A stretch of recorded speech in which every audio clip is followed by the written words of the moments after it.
gusto de tener a Carlos Cabrera, él es investigador de astromatemáticas, se encuentra en la sede de Cuernavaca, hizo su doctorado con Leavitt en la Universidad de Stony Brook, de doctorado. Nos va a hablar sobre fractales y dinámica holomorfa y cosas de ese tipo. A ver qué tal. Bueno, entonces me dijeron que era una plática a nivel licenciatura, preguntándome qué me hubiera gustado a mí que me contaran cuando estaba en la licenciatura. Y la primera pregunta que me interesa es, a mí me angustiaba mucho es, uno está estudiando la licenciatura y lo que está viendo en matemáticas son como de 1800, ¿sí? Termina y tienen que agarrar 200 años de 1800 hasta 2014. ¿Cómo le hago, no? ¿Hasta cuándo voy a hacer matemáticas nuevas? Entonces, primero vamos a tratar de ver qué tan lejos está la frontera de las matemáticas. ¿Qué tanto tengo que hacerle para llegarle a la frontera de matemáticas? Y lo que uno hace es agarrar un juguete que a ustedes les guste, un juguete que nos gusta a todos, es esta serie. La serie de los primos, ¿sí? Bueno, lo podemos ahí incluir los números, pero por ahora déjenme jugar con esta serie, y si soy flojo, pues nada más escribo estos 4 y me pongo a ver qué hay ahí. El 2, bueno, es el único primo par, luego sigue este 3, luego sigue este 5, luego este 7. Y la cosa curiosa es que este es 3 más 2, este es 3 más 2 al cuadrado, 3 más 4, de aquí a acá es sumarle 2 nada más, ¿no? Entonces ya tenemos una observación curiosa, existe una serie aritmética de los primos, es decir, de tamaño 3. ¿Sí? Eso nada más quiere decir que empiezo en un número, le sumo un mismo número y obtengo 3 primos, sumándole el mismo número siempre. ¿Sí? Esa es una observación curiosa. Otra es que existen primos tales que p más 2 es primo. ¿Sí? Y esas son observaciones triviales. ¿Por qué? Porque pasa aquí. Ahora, una pregunta más complicada es, ¿cuántos primos existen de estos? ¿De cuántos?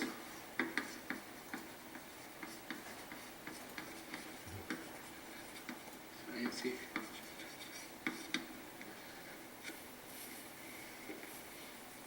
Sí.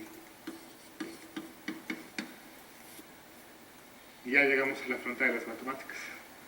Aquí nadie sabe.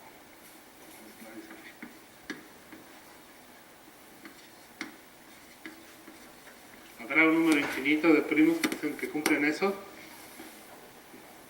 Si hay un número finito, ¿cuántos hay? Imposible saber. Hasta hace poco, 2014, se anunció una persona que ni siquiera trabajaba en un instituto de matemáticas, trabajaba dando clases y creo que en una pizzería o algo así.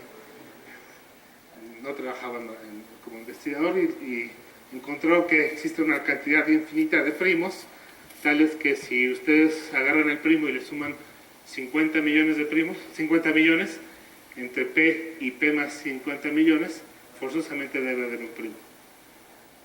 ¿Sí? Pero eso es como 2014 y a medias. ¿Sí? Y ya saltaron de 1800 al año pasado. En este de acá queda todavía más bonito. ¿Sí? ¿Cuántos?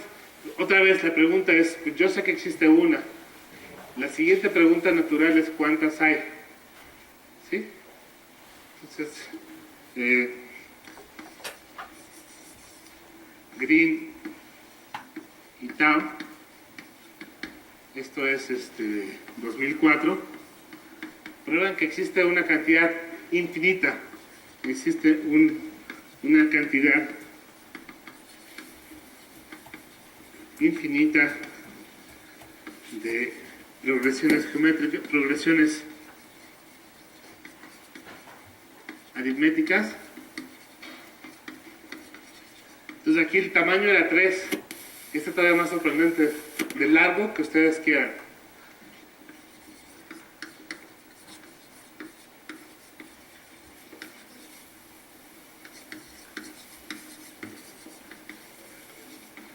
¿Sí?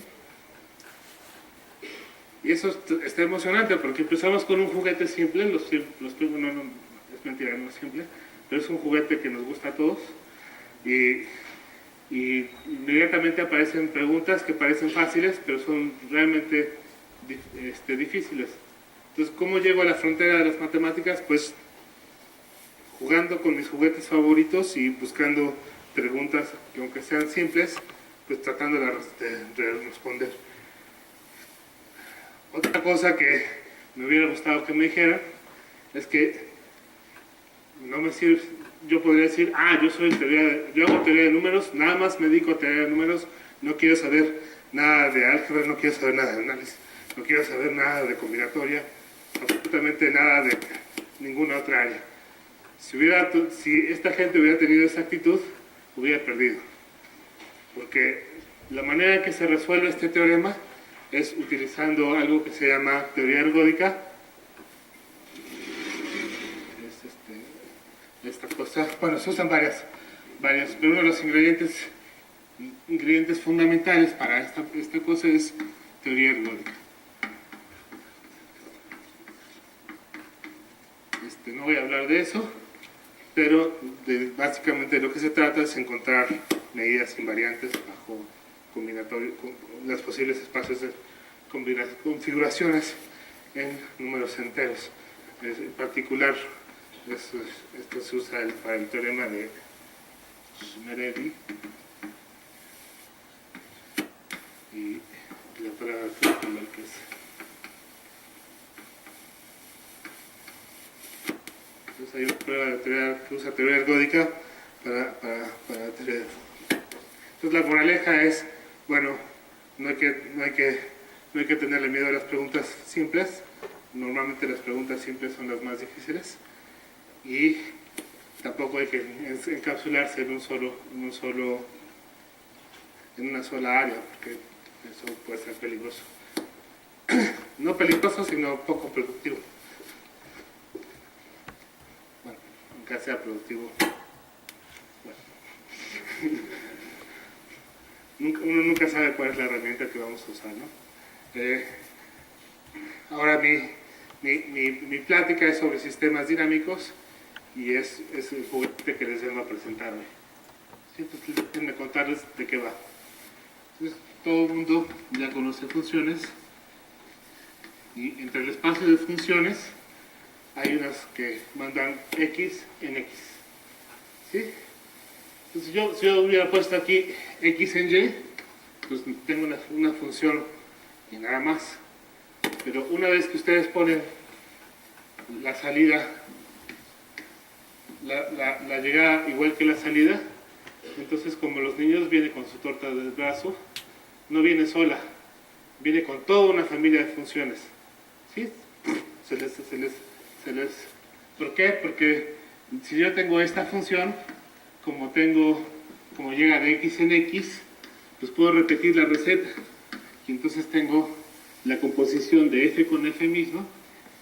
Estos tengo f al cuadrado. F al cuadrado.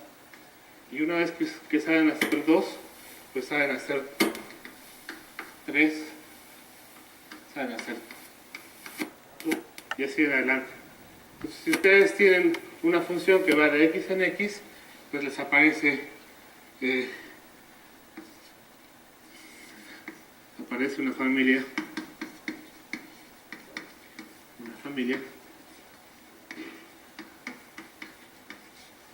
de funciones.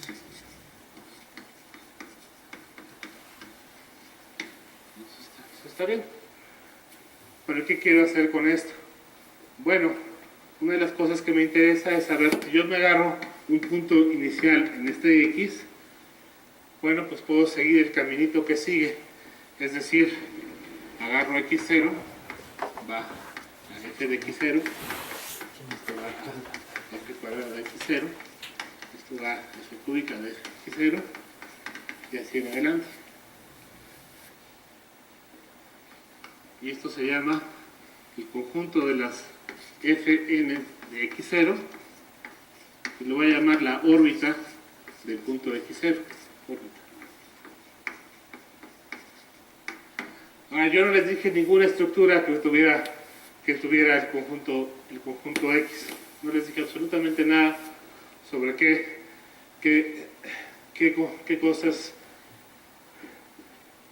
cosas debe cumplir X al menos. Entonces, lo que quiero decir, por ejemplo, una pregunta así como ya es, ¿cómo es esta órbita?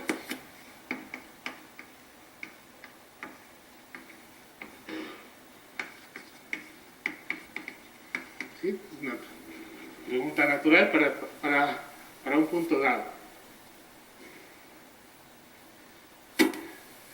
Si X nada más es un conjunto, las respuestas que pueden dar de un conjunto son solamente dos. ¿De qué tamaño son? Hay dos sopas, ¿es finita o es infinita?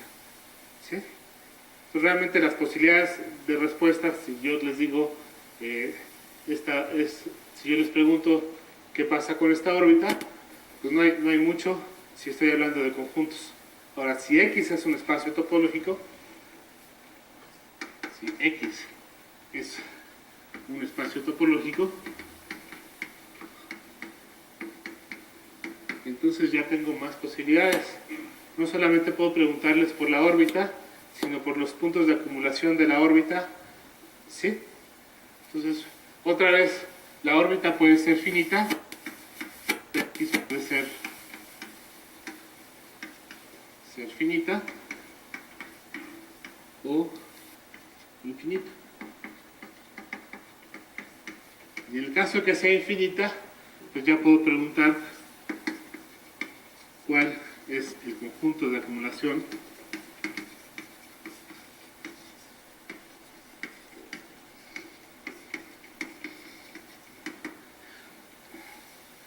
de O de X. ¿Sí? Esto es útil en ciencia porque si su función es una transformación de algún evento que les está interesando, por ejemplo, el precio del mercado de la bolsa, y lo que están viendo en cada uno de los días es de lunes a martes cómo cambió el precio de una acción. ¿Sí? Y entonces esto es un ejemplo práctico, el precio de las acciones en la bolsa, que sigue este esquema. Claro que cómo veo a la bolsa como un espacio topológico. Entonces de ahí ya hay un problema técnico, pero en sí es básicamente lo que se hace en ciencia.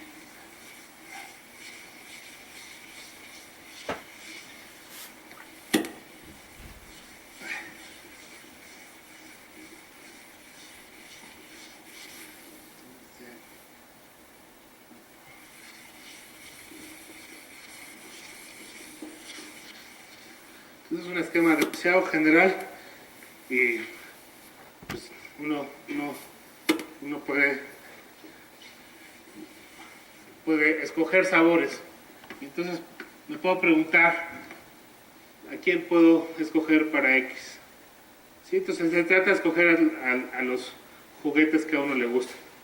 Un juguete que me puede gustar, por ejemplo, es el intervalo 0,1. Suponiendo que considero ese un espacio sencillo. ¿Y para quién puede ser? ¿Quién puede ser mi f? Pues, si f de x, la transformación más sencilla que puedo pensar es que sea una transformación lineal. Pero las cosas lineales yo sé muy bien qué les está pasando. Se quedan en líneas y ahí se van moviendo. Si tengo una transformación lineal y me tomo un punto, pues un punto se queda en la misma línea y luego se va haciendo cada vez más grande. Si este es mayor que 1, o se va haciendo cada vez más chiquito. Si aquí hay una flecha dependiendo de si este factor es 3 o 4. Entonces las lineales las entiendo fáciles. ¿Cuáles son las siguientes que pueden ser complicadas?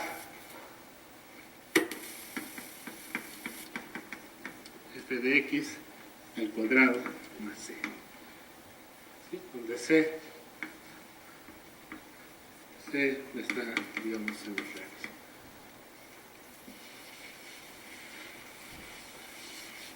Entonces son funciones cuadráticas, todo el mundo sabe lo que es una parábola. ¿Te cae que son difíciles? ¿Se puede decir algo? ¿Sí?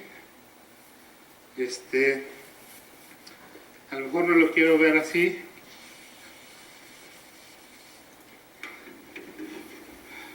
A lo mejor lo puedo ver como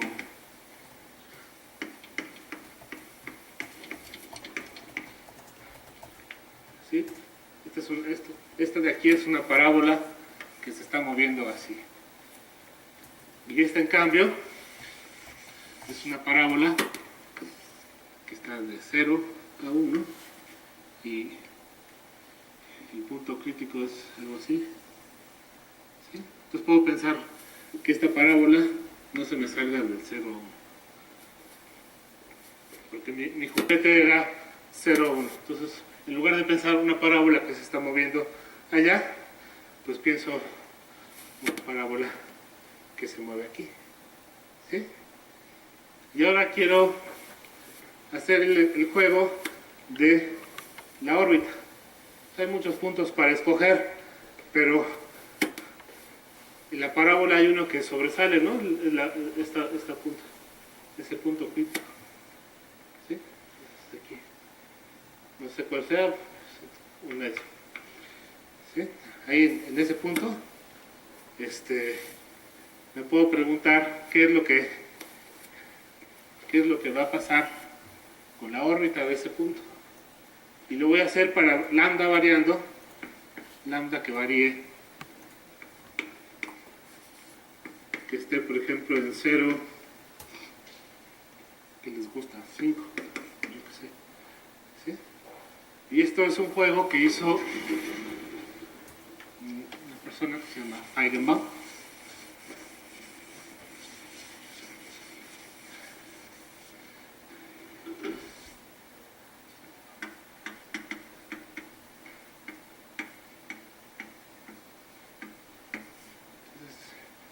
Feigenbaum lo hizo en 1900, alrededor de los 70s, y lo que él tenía era una calculadora HP. A lo mejor nadie de ustedes ha visto lo que es eso. Son unas cajas que tienen unos botones que le aprietan y se oye crack, crack, crack. Pero tenía la capacidad de hacer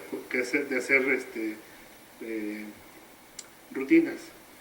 Y la rutina es la siguiente: dame un valor, te doy un medio.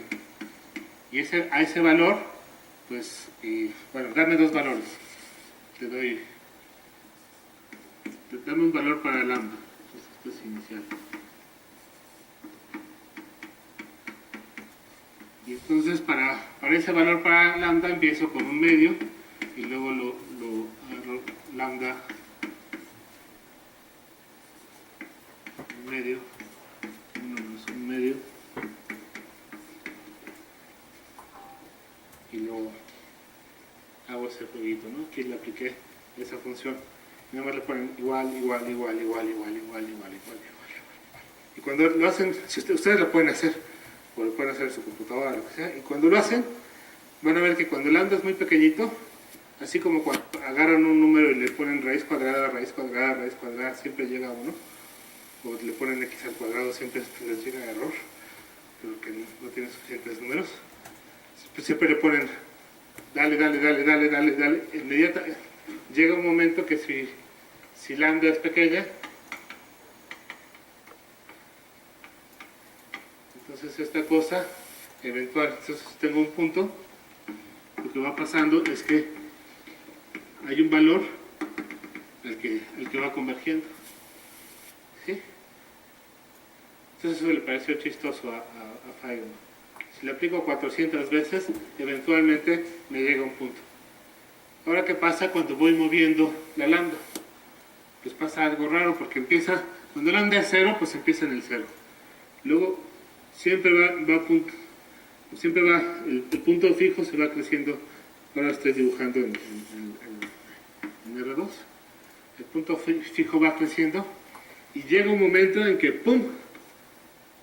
Deja de ser uno solo, se convierte en 2. Y luego llega otro momento en que ¡pum! Otra vez deja de ser uno solo y se convierte en 2. Y llega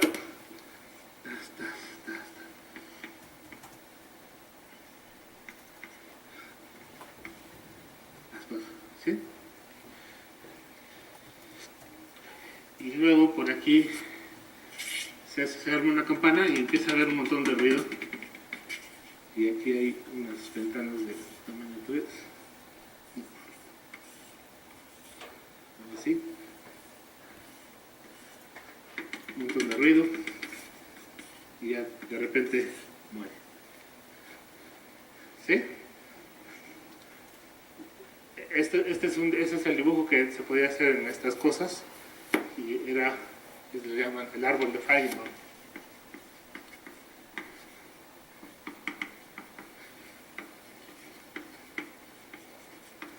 Entonces, por ahora nada más me quiero restringir a lo que pasa.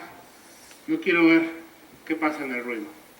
El ruido es algo muy interesante, pero ya con esta cascada, estos jardín de senderos que se bifurcan, como el cuento de Borges, ya tengo suficiente para pensar, para ver qué está pasando. ¿Sí? En el límite, ¿qué es lo que está pasando en el límite? Pues, miren.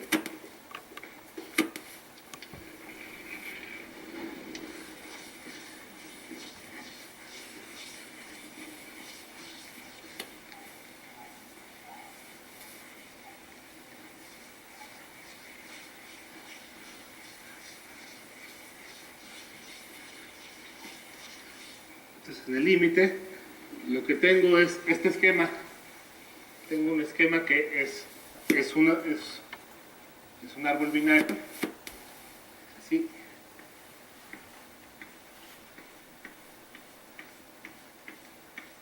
¿Sí? Entonces, lo que ustedes tienen es, empezando de la raíz, tienen el límite es una elección entre izquierdas de derechas, izquierda, derecha, izquierda, derecha, izquierda, derecha.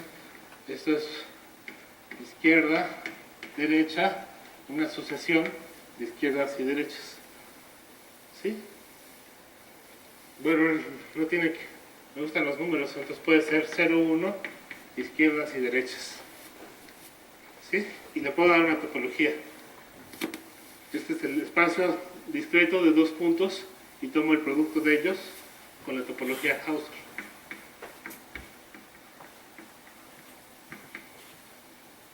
¿Sí o no?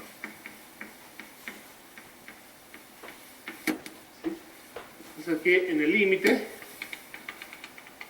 lo que tenemos esto es un conjunto de Cantor.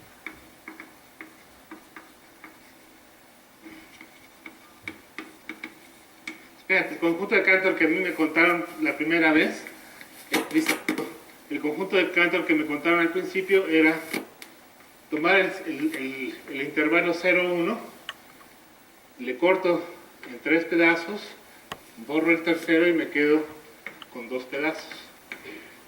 Luego repito la receta y me quedo con 2 pedazos. ¿Qué tiene que ver ese con ese? Pues si yo quiero decir un punto en el Cantor, lo que tengo que decir es, a ver, de aquí te vas a la izquierda o a la derecha. Te vas a la izquierda o a la derecha. ¿Sí? Y ya les dije exactamente cómo identificar el conjunto de Cantor ternario con el límite de este árbol binario. ¿Sí? Y de paso, con eso se prueba que topológicamente todos los Cantor son iguales. Topológicamente.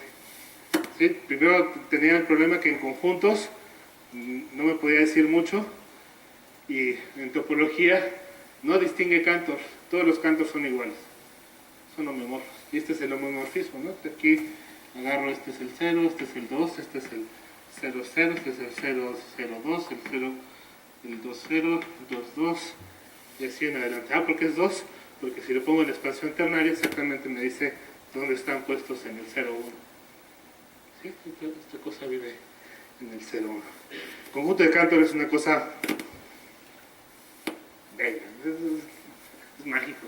Entonces, si esta cosa se llama C3, le voy a poner C3 del canto ternario,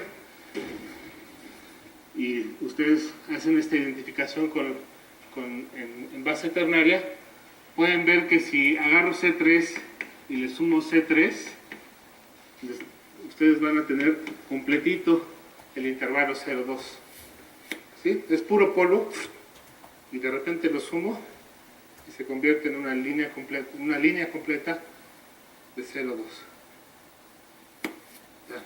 Está increíble. Pero por otra parte, en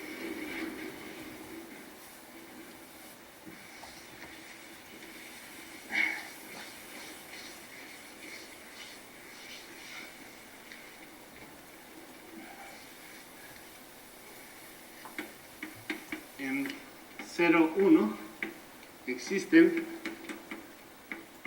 una cantidad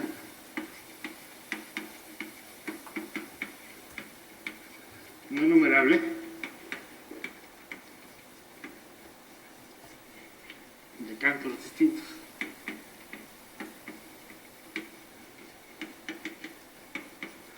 Estos distintos como conjuntos. ¿Cuántos en realidad? Y continuos. Hay un continuo de conjuntos de cantos, todos empaquetados dentro del 0, 1. Entonces, por una parte, la topología me dice, todos esos son homeomorfos, son la misma cosa, topológicamente. Pero, ¿cómo los distingo? Entonces ya tengo que volver a cambiar de estructura, ¿sí? Si me quedaba encerrado en topología, ahí me quedo. Pero si no, ahora necesitamos... Entonces, ¿cómo los distingo?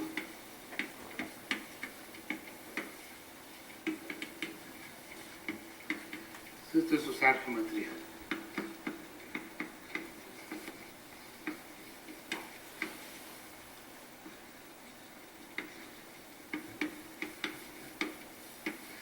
Lamentablemente no es una geometría. Les tienen esta cosa, no se puede ver ahí. ¿Sí alcanza a ver?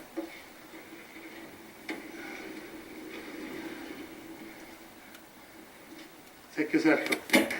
El problema es que las geometrías que uno empieza estudiando en la licenciatura son geometrías diferenciales. Y para eso uno necesita tangentes y que, para empezar, que se pueda definir la derivada. Pero en un conjunto de Cantor es puro polvo. ¿Cómo defino tangentes y pues objetos de geometría diferencial aquí ya no hay? ¿Sí? Entonces, otra de las cosas que puedo hacer es hacer mediciones de esas geometrías, hacer medidas. Y ahí sí hay diferencia. Entonces, déjenme ver. Otra cosa que se dio cuenta Feigenbaum es que, fíjense, entonces aquí me voy a tomar las sombras de donde ocurren estos rompimientos. A lo mejor lo dibujé mal, pero los rompimientos ocurren exactamente en la misma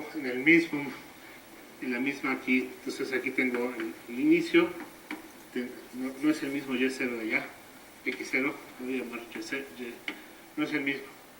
Nomás estoy aquí anotando dónde rompió. ¿Sí? Así en adelante. Y una cosa curiosa es que si ustedes agarran esta distancia y la dividen en esta distancia y hacen lo mismo con todos los sucesivos, esta distancia entre esta distancia entre esa distancia, se empieza a estabilizar. ¿A qué me refiero con eso? Uy, me falta. subir un poquito más.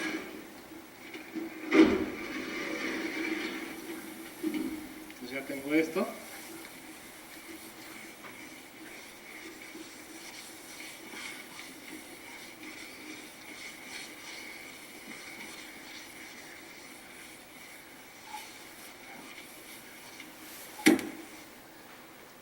Entonces, lo que estoy diciendo es que el límite, cuando ustedes toman el yn y lo dividen entre yn más 1, converge a una constante, la constante de Feigenbaum. Voy a poner K de Feigenbaum, una constante de delta de Feigenbaum, que es como 4, 26, no sé qué.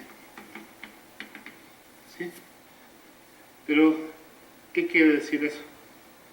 Bueno, si estoy en yn y yn más 1, aquí está yn más 2, estoy tomando malas cosas, ¿verdad? Lo que estoy diciendo es la diferencia de yn más 2 menos este, la diferencia de yn más 1 menos este, o sea, la diferencia de este entre la diferencia de estos dos. Se hace cerca. Entonces, aquí tengo esta otra, tengo esta otra. Entonces quiere decir que si ustedes me toman una foto aquí y luego caminan miles de años por allá, bueno, 3000 n más 3001 n más 3002, entonces esto se va a hacer chiquito, ¿sí? Pero si le pongo un microscopio, esta foto y esta foto van a ser iguales, ¿sí? Porque la proporción es la misma, pues es casi como delta F. La proporción entre, aquí no le puse bien, la proporción entre este y esta va a ser exactamente la misma. Entonces, si meto un microscopio, no estoy viendo que estoy ganando nada, se sigue viendo lo mismo. Eso fue lo que se llamó autosimilaridad.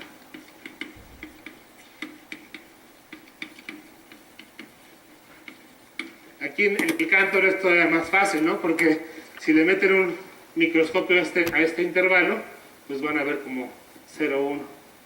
Sobre todo si el microscopio tiene magnificación de 9 veces, pues van a ver como 0,1 y van a ver lo mismo en el Cántaro, ¿sí? Entonces de esa manera tenemos lo que se llama autosimilaridad. Y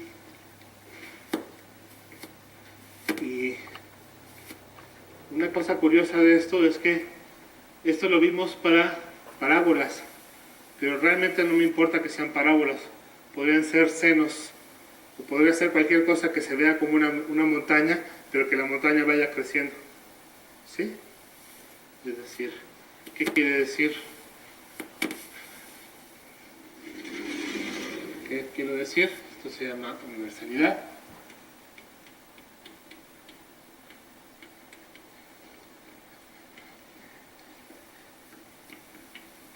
Esta constante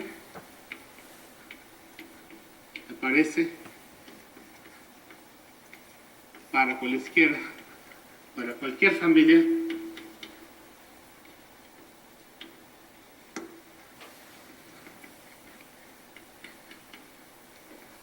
de funciones que se vean como montaña. Entonces eso se ve muy poco académico, ¿sí? Pero las que se ven como montaña es que tienen un pico ahí, o sea que nomás tengan un pico. Y el término este es funciones unimodales. ¿Sí? Entonces no solamente la parábola se ve así, un pedacito del seno también se ve así,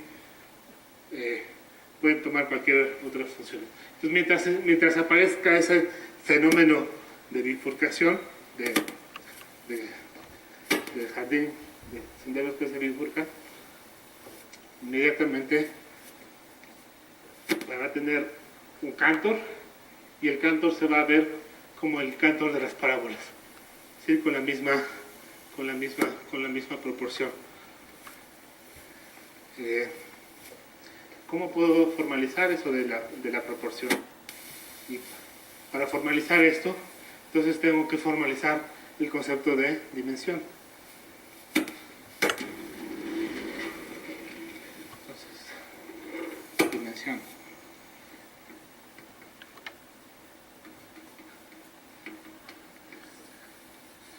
Y esta es otra cosa que es geométrica. Entonces, ¿qué es lo que quieren hacer? Pues quiero asignar un numerito al Cantor de manera que funcione como una dimensión. ¿Qué es eso? A ver, si agarro el intervalo 0, 1, y agarro 2 veces i, lo que tienen es el intervalo 0, 2. Y resulta que pues son dos copias una tras la otra del mismo intervalo. ¿Sí? Si ustedes agarran el intervalo, el cuadrado ahora, este es i cuadrada, y multiplican por 2 cada una de las dimensiones,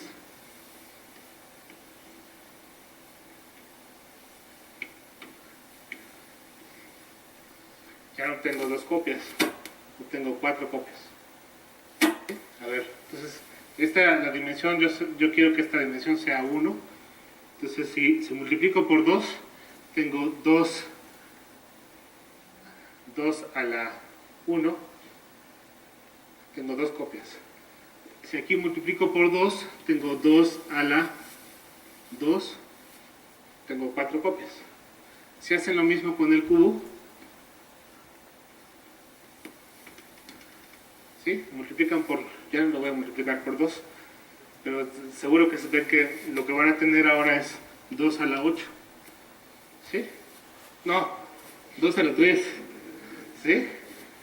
Entonces, ¿qué es lo que me está dando? Según lo que le multiplique, le saco el logaritmo en base 2 y obtengo el 3.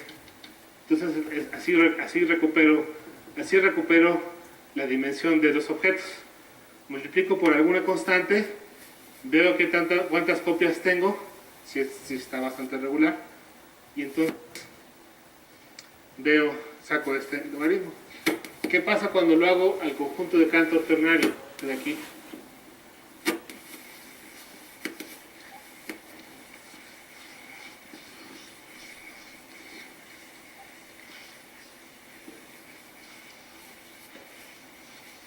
A ver. Entonces tengo mi conjunto de Cantor que está dado, no soy muy bueno dibujando, pero este es el 0, 1 y tengo ahí el conjunto de Cantor. Y ahora lo multiplico por 2. Si lo multiplico por 2, pues este se queda ahí, se va a hacer este, y este se me va, este de aquí, quien es 2 tercios, va a ir a 2 por 3, bueno, termina en 2, y acá es 4 tercios, ¿sí?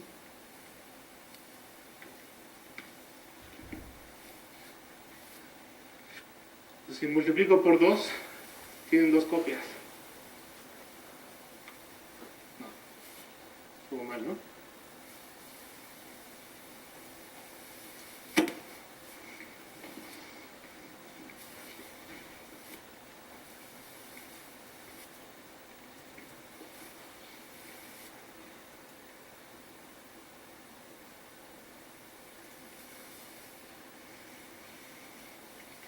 Tercio, 2 tercios, 1. Entonces el problema es que esto está dividiendo entre 3. Entonces podemos hacer un poquito flexibles. Multiplicamos, en lugar de multiplicar por 2, multiplico por 3. Para los intervalos y para todo eso hubiera sido lo mismo. Si no, no hay que ser tan... Entonces me voy a quedar multiplicando por 3. Entonces si multiplico por 3, ¿qué pasa? Entonces multiplico por 3, me queda 0 a 1. Y otra vez tengo la misma cosa, ahora sí se ve igual, y este de acá va a estar de 2 a 3 y otra vez le meto igual, ahora sí me queda bien, ¿sí? Si multiplico por 3 Este va de 0 a 1, este va de 2 a 3, la diferencia es 1, ¿sí? Entonces, 3 veces el Cantor 3, el Cantor ternario es como 2 copias, es isomorfo a 2 copias. Entonces, ¿cómo le hacía para los intervalos? Pues si multiplico, tengo que agarrar, entonces va a ser 3 a la algo, la dimensión del Cantor.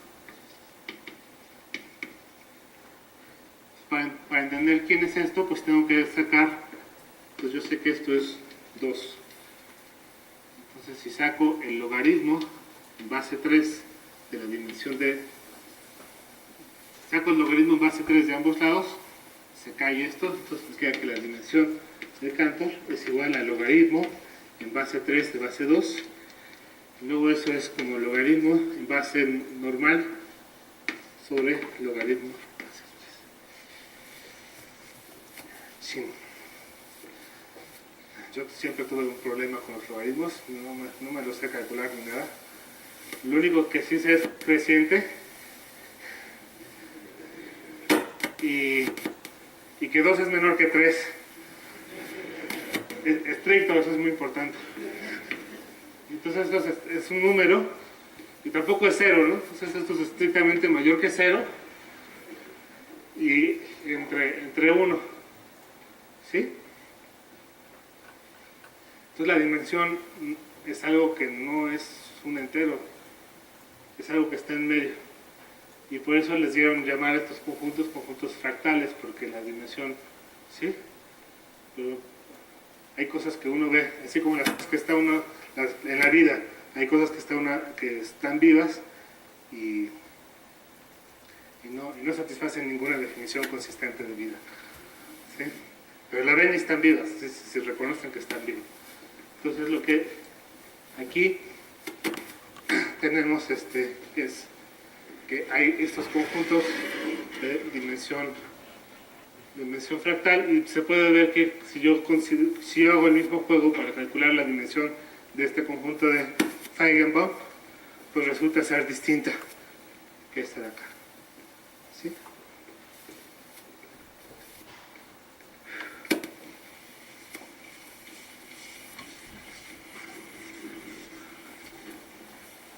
Ok, pero bueno, en la licenciatura afortunadamente no nos hablan únicamente de números reales, ¿no? También tenemos los complejos. Y yo puedo elevar al cuadrado en los complejos y puedo sumar constantes, ¿sí?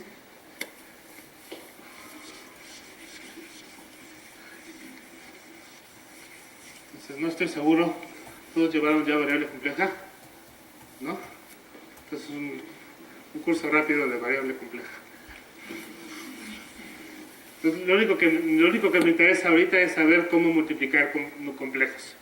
¿Sí? Entonces, si no sé nada, yo lo que quiero es agarrar R2 y decir cómo le hago para multiplicar este número Z con este número omega. Pues en R2 tengo la distancia al origen. La distancia al origen se llamaba la norma de omega, de W. Y aquí tengo la norma de Z.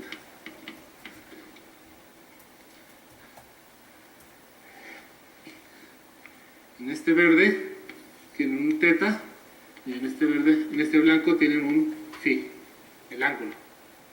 ¿Sí? Entonces, ¿cómo multiplican W por Z? No estoy diciendo que lleve variable compleja, entonces nada más quiero inventarme una multiplicación en R2. Y la multiplicación es, agarra el vector Z, multiplícalo aquí, de manera que la norma de esta cosa, pues va a ser algo, ¿cómo le ponemos aquí algo? Z. Ah, U, ok, U es otra. Entonces U va a ser, el producto va a ser esto, de manera que, no, mejor le dejo así porque si no es quiero que el vector que me agarre sea el producto de los... tenga la norma, el producto de las normas. Y que los ángulos, el ángulo que agarro, el ángulo lo mido desde los positivos de X. Entonces que el ángulo de Z por W sea igual a θ más phi, es decir, el ángulo de Z más el ángulo de W. Y esto está padre porque aquí tengo uno de 90 grados que se llama I, ¿sí? 90 grados, y si lo multiplico por sí mismo, este I tiene distancia 1. Lo multiplico por sí mismo, la distancia me queda normal, pero los ángulos se tienen que sumar, 90 más 90, 180, ¡pum! El cuadrado de eso me da menos 1, ¿sí? Entonces ya tengo, ya les dije cómo conectar con variable compleja. Entonces ya les dije cómo hacerle para, si tienen ustedes un punto complejo, ahora voy a considerar mi familia f de c, c se llama parámetro, que es z cuadrada y sumarle un c. Y quiero hacer el juego de las órbitas para un punto que me guste. El punto que me gusta, pues es el fácil.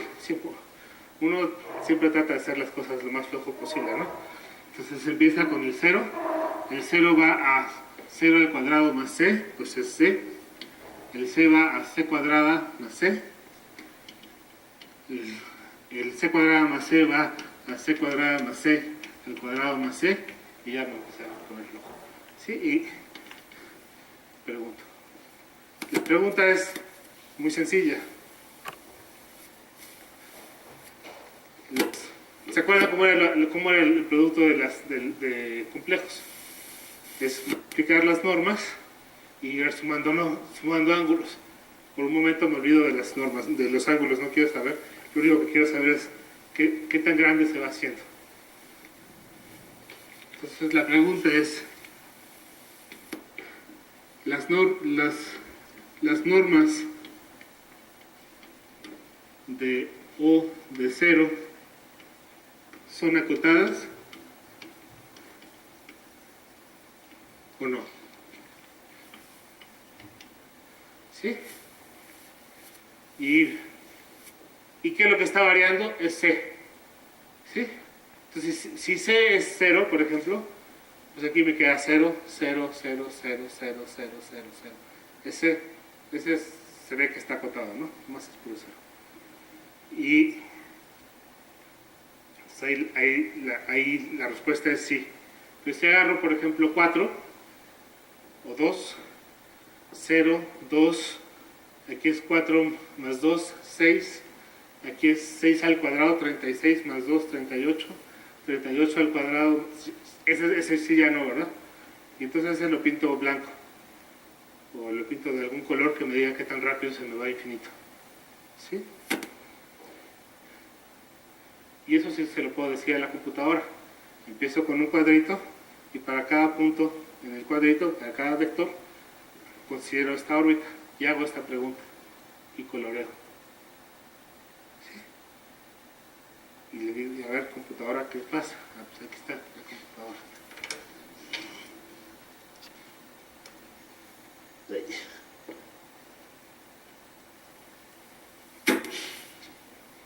Ay, no está. Y aparece ese bicho. ¿Sí? Ese bicho, a ver si creo que... Vamos a ver si le hago aquí.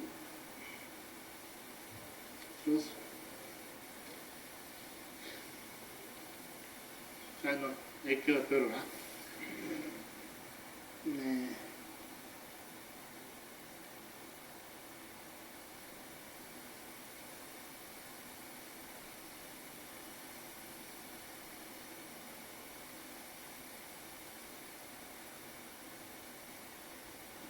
Vuelvo a empezar.